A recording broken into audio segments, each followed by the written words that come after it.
How to update your Windows to its latest version. Hello guys, this is Atticus and welcome back to another tutorial video. In today's video, I'll teach you guys how you can update your Windows to its latest version.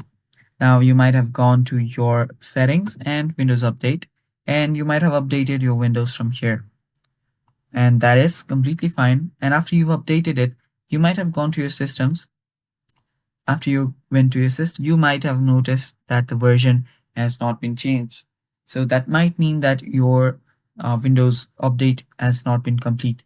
Now to complete that very Windows update, you might have to just go to this page right here. This is, I'm sorry, this is not the page.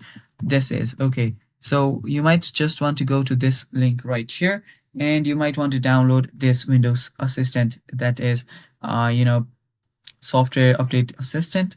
So just go to this website and then download this. After you download this, or you can even tap on update now.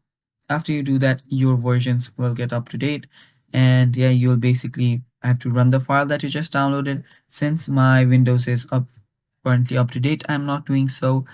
You can simply download this and run that, and your Windows will start getting updated and you are basically done. So that is how you upgrade your Windows to its latest version. Thanks for watching guys. That is all. Stay tuned for more, and bye bye.